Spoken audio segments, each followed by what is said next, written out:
A sala de aula é que se muda uma nação.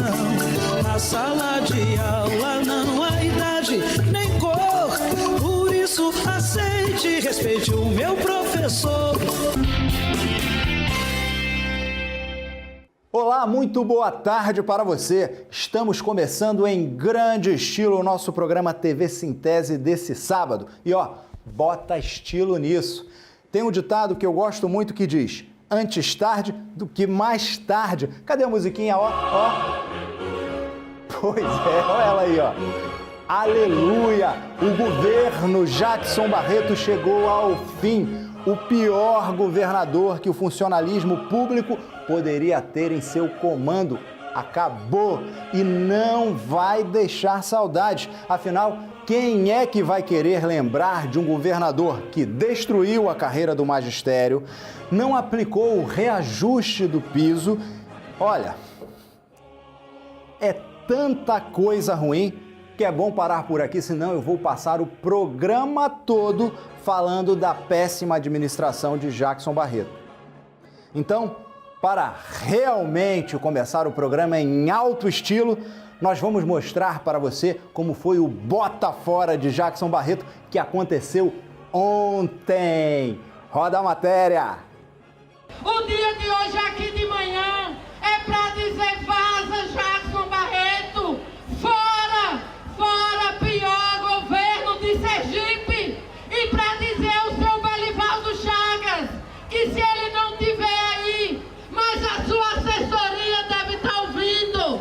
E para dizer a seu Belivaldo Chagas que ao lado de Jackson Barreto construiu todo esse massacre dos trabalhadores. Para dizer a seu Belivaldo que segunda-feira a pauta é dele, que segunda-feira ele é o governo desse estado e compete a Belivaldo Chagas mudar o rumo ou concretizar a política de massacre e destruição que foi construída pelo governo que ele compõe, o governo de Jackson Barreto. Acho que colocar aqui nesse espaço a importância de se conduzir esse ato, de se construir esse ato, o botar fora contra Jackson Barreto, que essa chuva veio para limpar Aracaju e o estado de Sergipe das maldades que Jackson Barreto construiu até hoje contra os servidores públicos estaduais e contra a classe trabalhadora do estado de Sergipe. Fica muito difícil quando a gente tenta repor as perdas e ainda o governo vem e retira. Muito complicado. Eu acho que o governo recentemente colocou a culpa da falta de dinheiro no Marcelo Dedner, que hoje não pode estar mais aqui para poder responder, mas infelizmente ele foi infeliz. Foi infeliz e parece que ele fez isso, na minha concepção, foi para esconder os bloqueios das contas que aconteceu no dia seguinte. Então é um governo que não sabe administrar, e hoje a gente vê o caos aí, as pessoas não recebem mais em dias, as obrigações acontecem, as pessoas, Dudu, vão no Banese pegar um empréstimo, chega no dia, o dinheiro não entra, o Banese vai lá e come juro. E o governo, o que é que faz com isso? Então, as pessoas têm família, tem que botar o pão de cada dia em casa, tem que dar um conforto mínimo à sua família, e a gente vê os servidores passarem essa necessidade. E a gente sabe que mensalmente a arrecadação do governo do estado sobe, mas infelizmente esse aumento não chega para o funcionalismo público. Espero que Sergipe não esqueça, espero que o eleitorado de Sergipe não esqueça, Jackson nunca mais. Vamos protocolar daqui a pouco em pijama.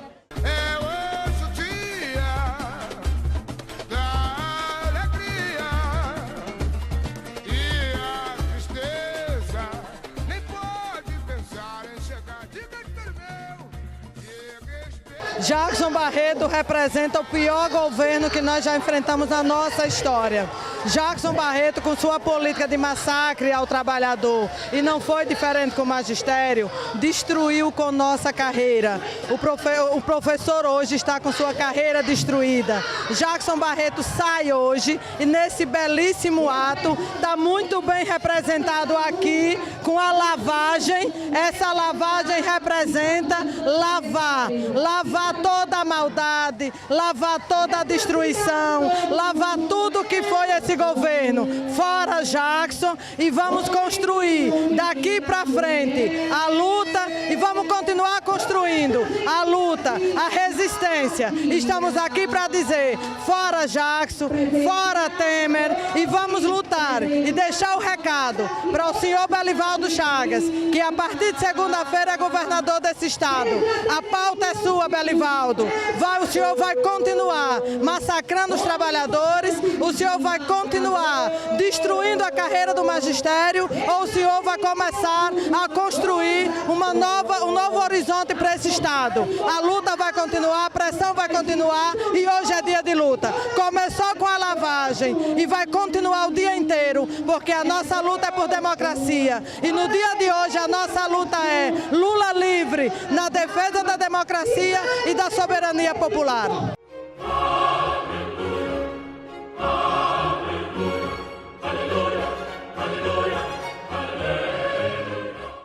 Na verdade, houve um retrocesso muito grande com esse governador. Foi realmente o pior de todos os tempos. E é o que eu sempre falo, é que não só para a classe trabalhadora, mas para a sociedade como um todo. Para a saúde, o que nós podemos observar foi o caos instalado nos hospitais, no interior do estado. Apesar da gente ter a questão da Fundação Hospitalar de Saúde, novos hospitais, mas infelizmente não houve o aparelhamento para poder atender corretamente a população. E hoje o que nós temos visto são mortes, né, na porta dos hospitais. E por isso é que a gente tem propriedade de dizer que é o pior governador que já passou pelo estado de Sergipe.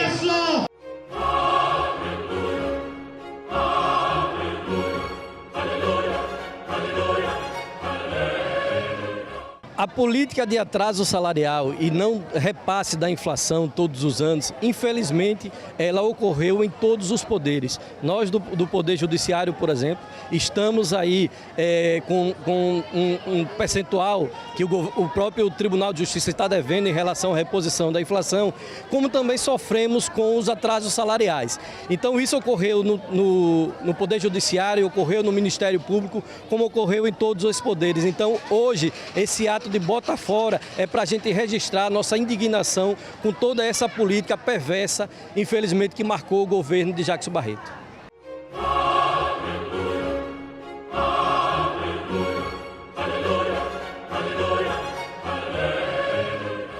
Então, para nós, foi um governo extremamente opressor, um governo que não cumpriu as promessas de campanha, um governo caloteiro. Nós temos duas grandes frentes de lotação do espaço de trabalho do assistente social, que é a Secretaria de Assistência Social e a de Saúde. E na de assistência social nós estamos aí com o espaço totalmente esvaziado. As colegas, as assistentes sociais já se aposentaram. O espaço hoje ele é todo loteado com pessoas contratadas. Os secretários que foram nomeados não entendem da política de assistência social. Então virou um celeiro de voto. E na saúde a situação é de ampliação da precarização que já estamos sofrendo. Fomos pegos ontem com a surpresa de um processo seletivo simplificado, ao contrário do que o secretário Almeida Lima havia prometido, que seria um concurso público, que diz respeito às 30 horas, que foi uma conquista da categoria desde 2010. Acordo coletivo vencido. Então, quer dizer, um governo que está abandonando o mandato, mas está deixando um saldo negativo e vários danos nas costas dos assistentes sociais e do conjunto da classe trabalhadora.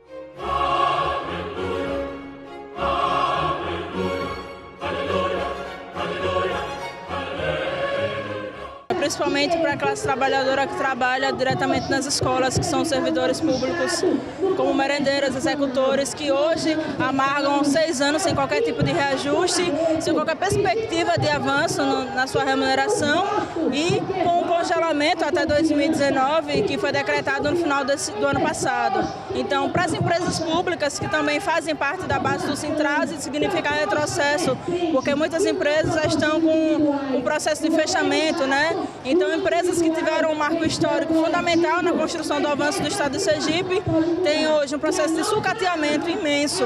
Então, Jackson Barreto representa retrocesso. E esse retrocesso que a gente não quer mais. E aí a gente faz esse bota fora Jackson para dizer ele, vá e não volte nem para o Senado, nem para qualquer outra repartição. Você não é bem-vindo para a classe trabalhadora de Sergipe.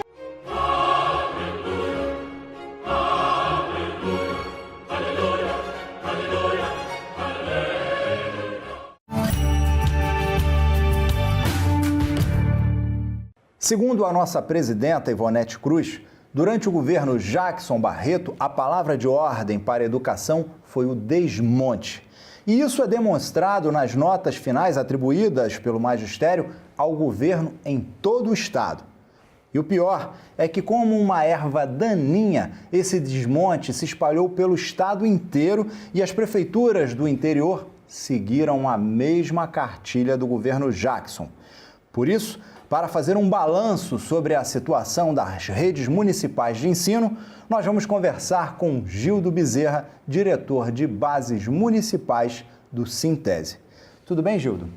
Mais ou menos, né? Diante desse cenário. Diante desse cenário, né? Bom, quero começar já direto ao ponto. Como é que estão os pagamentos do piso nas redes municipais? Nós temos 25 prefeituras que negociaram. Dessas 25, tem 22 que estão pagando, 3 negociaram para o mês de abril. Então, 25 que negociaram. Então, a gente tem quantas aí para negociar? Todas elas, praticamente. Nós temos 74 municípios, falta o... 50 falta o e restante. algum pouco. Me diga aí, como é que é o dia a dia, né, do sindicalista, do professor que luta pelos direitos, a humilhação? Eu queria que você relatasse um pouco, né, dessa ida até as prefeituras, de tentar negociar, como é que é recebido. Eu queria passar isso para a população que nos assiste. De certa forma é angustiante, né? Porque a gente sabe que a gente tem um direito, está na Constituição, está na LDB, que o profissional tem que ser valorizado, o profissional da educação, tem a lei do piso, mas tradicionalmente no nosso país os governantes não respeitam as políticas públicas, né? Então é esse cenário que a gente está vivenciando no governo do estado, mas também a gente vê se reproduzir em algumas prefeituras do estado de Sergipe. De certa forma, o governo influencia por quê? Porque se vê o governo do estado não pagar, eles tomam como exemplo para não efetivar os direitos dos trabalhadores em educação, que não justifica porque a verba, cada município recebe o repasse do Fundeb, do MDE, então os recursos são destinados para cada município. Não tem por que seguir o mau exemplo de qualquer administrador. Então tá, a gente tem um recurso destinado exclusivamente para a educação. Aí não paga o salário do professor. Desvirtuou então esse dinheiro, é isso? É má gestão? O que você acha que eles fazem? Em alguns casos é falta de vontade política, é falta de priorizar as políticas públicas, principalmente a educação, né, que é o nosso caso, que o sindicato representa, a categoria do magistério. A gente vê que existe essa má gestão, existe essa falta de vontade política. Em alguns outros casos a gente vê que existe também o mau uso do dinheiro público. O sindicato sempre faz a denúncia junto aos órgãos fiscalizadores, porque nós temos a prerrogativa de fazer parte desse controle social. Nós temos os conselhos, o Conselho do Fundeb, o Conselho da Merenda Escolar, que a gente acompanha a aplicação dos recursos públicos da área de educação. Estou insistindo nisso porque no programa passado nós falamos sobre o dia D. Tivemos um evento, né, onde os professores tiveram que se fazer presente, tiveram que criar uma estratégia para provocar, para poder ser ouvido, para poder conseguir um diálogo. Então, por isso que eu sempre toco nesse ponto, porque é importante, até você não consegue nem dialogar, meu amigo. O dia D foi na região Agreste, nós tivemos que ocupar as prefeituras para poder abrir audiência. Em vários municípios também nós temos que fazer isso, fazer atos nas cidades, fazer ocupação de prefeitura. Para ser ouvido, para negociar a proposta de reajuste. Diga-se de passagem que isso a gente tem que dialogar com a população. Com a lei do piso, desde janeiro a gente tem direito ao reajuste. Veja, nós estamos no mês de abril e temos ainda algumas prefeituras que não sentaram nem para negociar o reajuste do piso. Entendo. Quantos prefeitos já pagaram? 22. Quantos prefeitos estão negociando? Que negociaram foram 3. Monte Alegre, Nossa Senhora Aparecida e Nossa Senhora das Dores negociou para efetuar o pagamento a partir de abril. Quais os que você, na sua opinião, apresentam mais resistência e são menos atenciosos? Eu queria dar nome aos bois, eu queria que você falasse agora. No momento, infelizmente, a gente tem, para citar, o município de Aquidauã, Pedrinhas, Gararu e São Domingos. São os que mais têm resistência para efetivar o pagamento do piso. São os cenários mais gritantes que a gente tem nesse momento no estado de Sergipe. A gente tem aí prefeituras há quantos anos sem fazer um reajuste? Aqui da BAN nós temos o ano de 2012, ele pagou o reajuste de 2013 e 2014. 2012, 2015, 2016, 2017 e 2018 não houve reajuste de jeito nenhum. Pedrinhas 2015, 2016 e 2018 não pagou reajuste. Gararu 2016, 2017 e 2018. São Domingos 2016, 2017 e 2018. Gildo, antes de começarmos o programa, conversávamos a respeito da renegociação da carreira. Eu queria que você explicasse o que é isso e como é que está se evoluindo esse assunto. É porque começou aqui na Prefeitura de Aracaju, quebrou a carreira, foi o primeiro, infelizmente, o primeiro exemplo.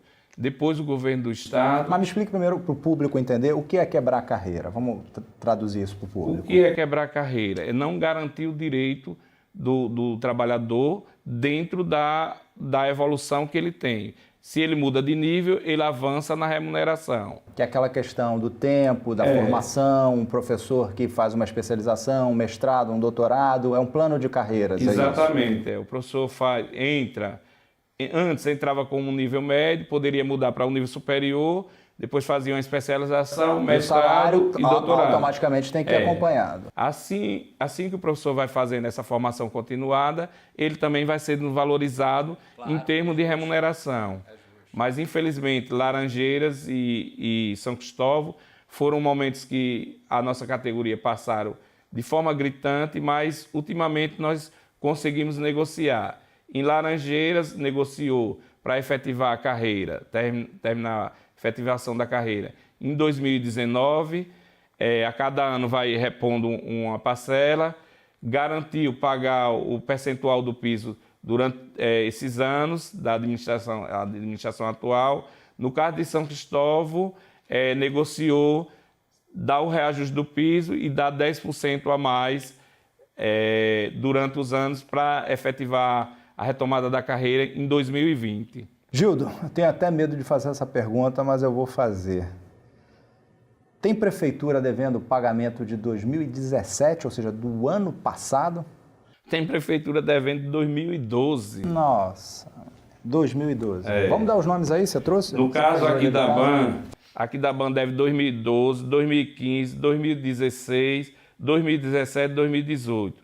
Pedrinhas deve 2015, 2017, 2015, 2016, 2017 e 2018. Gararu, 2016, 2017 e 2018. São Domingos, 2016, 2017 e 2018. Então é um cenário que a gente vê que a população precisa dialogar com os administradores, precisam dialogar com a Câmara de Vereadores, porque é uma luta, a luta pela educação não é uma luta só dos professores, é uma luta de toda a sociedade. Tá aí, o professor fez questão de olhar para você, para a câmera, para dar o desabafo dele.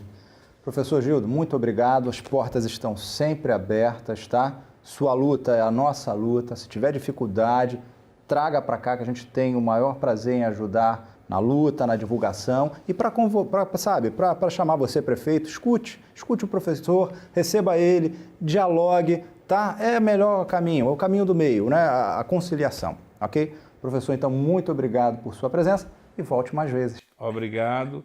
E o caminho da negociação é o que a gente preza, né? Mas o administrador público tem que ver que a democracia tem que estar aberta ao diálogo. Aberto o diálogo para respeitar o direito dos trabalhadores, das trabalhadoras, principalmente da área da educação, que deve ser uma área estratégica para mudar a nossa sociedade. Bom, então com essas palavras do professor Gildo, a gente vai encerrando o nosso programa, mas na próxima semana a gente volta, se Deus quiser, e Ele há de querer. Tchau, pessoal! Na sala de aula é que se muda uma nação. Na sala de aula não há idade nem cor. Por isso aceite e respeite o meu professor.